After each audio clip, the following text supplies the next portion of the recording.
Bismillahirrahmanirrahim. Assalamualaikum warahmatullahi wabarakatuh. Kembali lagi dengan saya, Astuti Eka Kusnadi, NIM E2019-1097, Prodi Perbankan Syariah 2 dari Fakultas Ekonomi dan Bisnis Islam.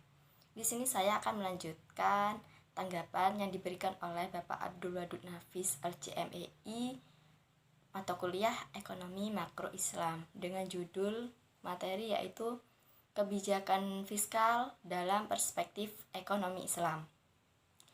Sebelum saya menjelaskan lebih dalam tentang kebijakan ini, saya akan memberikan pengertian terlebih dahulu mengenai kebijakan fiskal.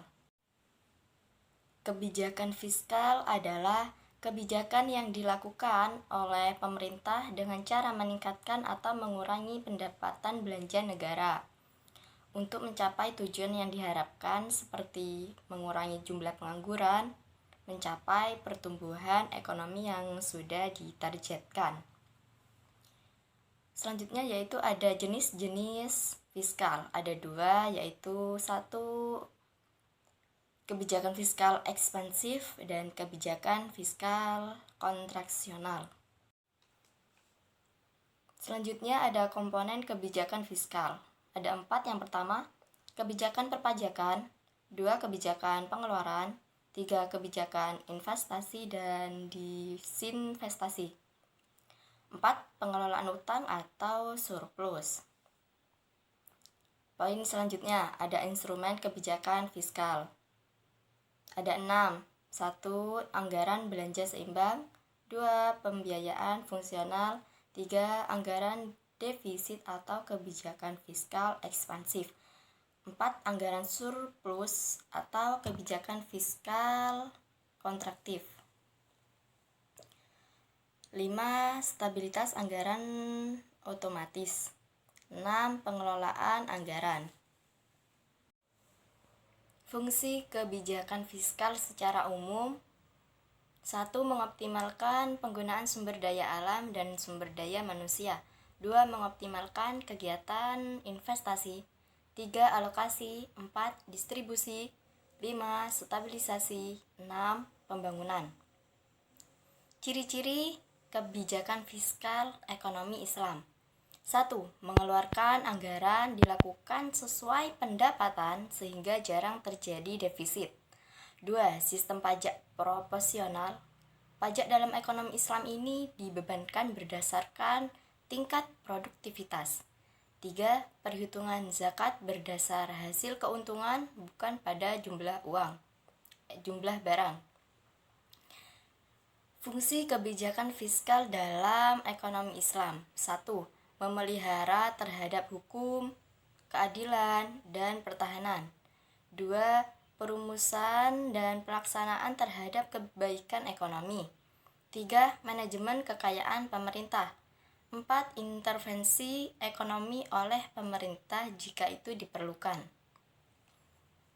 Ada juga tujuan kebijakan fiskal yang terkandung dalam aturan Islam, yaitu Islam menetapkan pada tempat yang tertinggi sesuai dengan Al-Quran surah Al-Hasyr surat ke-59 ayat ke-7. Di sini saya akan membacakan ayatnya. Bismillahirrahmanirrahim. Ma'afa Allahu ala rasulihi min ahlil qura falillahi lirrasuli walidil qurba wal yatama wal masakini wa banis sabil kaila yakuna dulah bainal awaniya'i minkum wa ma atakumur rasulu fahudu wa ma kahakum anhu fantahu wattaqullah innallaha syadidul iqab. Sadaqallahul adzim. Yang artinya harta rampasan atau fai dari mereka yang diberikan Allah kepada Rasulnya yang berasal dari penduduk beberapa negeri adalah untuk Allah Rasul, kerabat Rasul, anak-anak yatim, orang-orang miskin, dan untuk orang-orang yang dalam perjalanan, agar harta itu jangan hanya beredar di antara orang-orang kaya saja. Apa yang diberikan Rasul kepadamu, maka terimalah, dan apa yang dilarangnya bagimu, maka tinggalkanlah. Dan bertakwalah kepada Allah. Sungguh sangat keras hukumannya.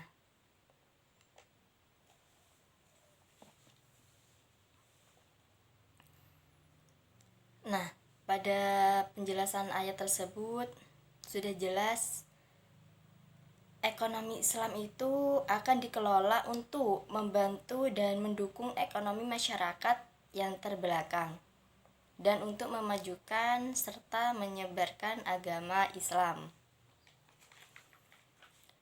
Sebenarnya kebijakan fiskal ini sudah sejak lama dikenal dalam teori ekonomi Islam, yaitu sejak zaman Rasulullah Shallallahu Alaihi Wasallam dan Khulafaur Rasyidin, dan kemudian dikembangkan oleh para ulama. Mungkin itu saja tanggapan dari saya tentang video yang diberikan oleh Bapak Abdul Wadud Nafis LCMEI. Jika ada kesalahan, saya mohon maaf. Wabillahi taufik wal hidayah.